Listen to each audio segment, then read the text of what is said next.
Hey, Chris Jenkins, credentialed member of the media cover the Carolina Panthers for Charlotte Vibe, aka Man of the People. I'm going to stick to that title. I'm going to continue to provide you as much news and information about this Carolina Panthers team as I can. As we enter week 17, opponent this week will be Jacksonville Jaguars. That game will be in Jacksonville. And then we have one more game left this season. Final game at home will be against the Tampa Bay Buccaneers. But let's go ahead and get you up to speed with this Carolina Panthers team, the latest news and events as of December 27th. Yes, I had to cheat and look at the calendar.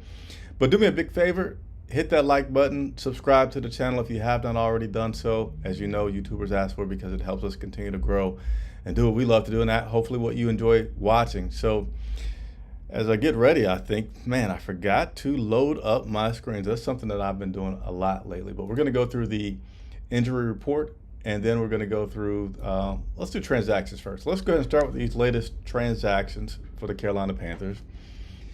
They place outside linebacker Amare Barno on injured reserve. Placing him on injured reserve effectively ends his season, as there's, as I just mentioned, only 2 games left.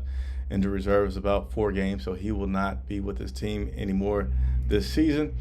And then we elevated running back Tariq Cohen to the practice squad. And maybe you're like me. At first, when I read that, just for a split second, I'm like, what do you mean elevated to the practice squad? Usually elevations are to the 53-man roster on a Sunday, or happens on a Saturday, but it's for the Sunday game day. What does elevated to the practice squad means? Well, Tariq, running back, has been on the injured reserve on practice squad. So he is now able to start doing some things, practicing with this team. That's what it means. Congratulations to him for his progress towards being a healthy man playing for the Carolina Panthers. Now let's go ahead and talk about the injury report, which continues to be long at the beginning of the week. This week, though, is not due to illnesses. Guys are getting healthier. Actually, I don't think any of these are due to illness. But let's go ahead and pull this up on the screen and take a look at it. Cornerback Troy Hill suffered a concussion. He did not practice today.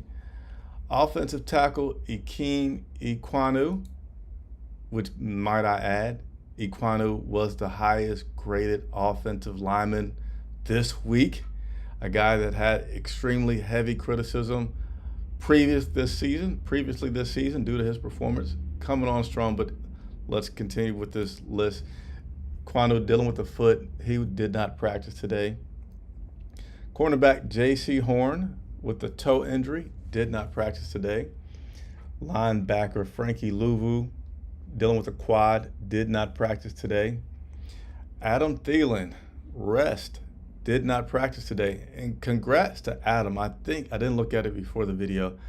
Basically, I feel like he's a little bit less than 40 yards out from being a 1,000-yard wide receiver this year. I also think he's on pace for 100 receptions this season. So Adam Thielen continuing to do good things for the Carolina Panthers this season. Running back Chuba Hubbard dealing with the hamstring. He was limited in practice today. Cornerback Dante Jackson, ankle limited in practice today. And stay tuned, as I have some news regarding Dante. He has won an award, which I'm going to tell you about here just shortly. But Dante Jackson limited in practice today with that ankle injury. Linebacker Marquise Haynes dealing with the back. He did not practice today.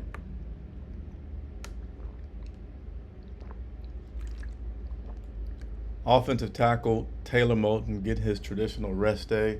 And linebacker Claudin Sherrillis dealing with a knee, and he was limited in practice today. So that covers your injury report as well as your transactions for the Carolina Panthers so far this week 17.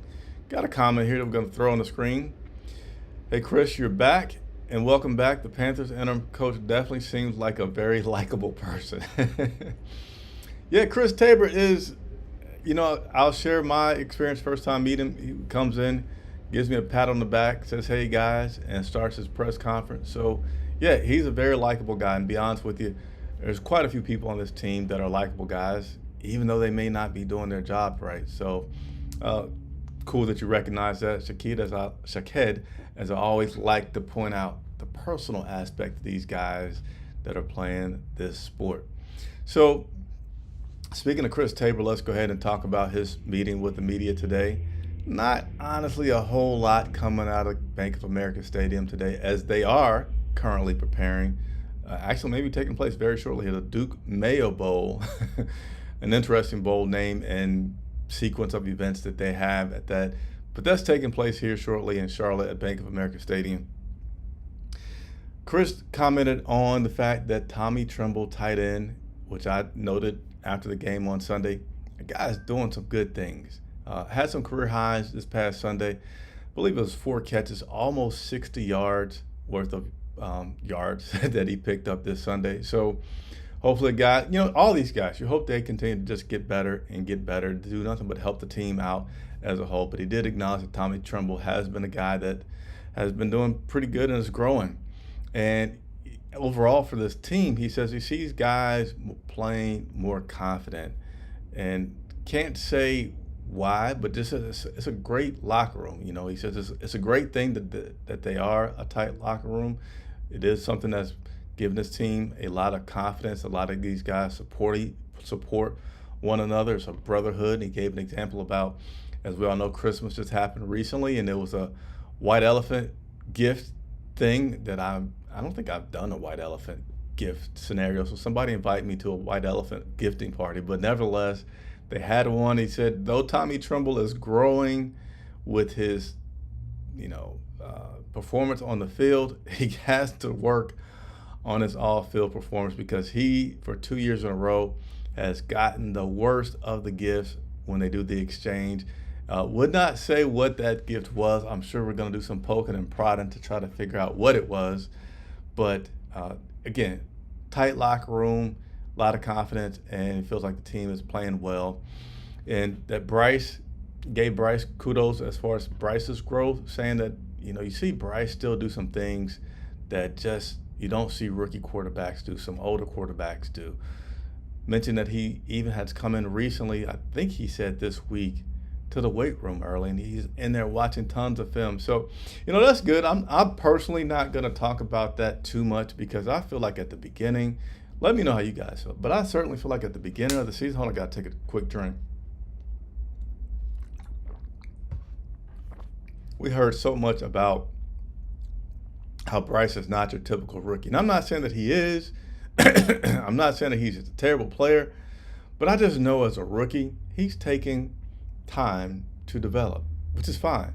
But when I hear all this, he's very mature, he's not your average rookie, he has veteran type, I'm like, it makes you start to get excited, and you kind of I think that makes you anticipate results sooner than you should be anticipating results. So I'll mention it, but just giving some personal information behind that as well. So speaking of Bryce also spoke to the media today, sticking with Christmas that just happened recently.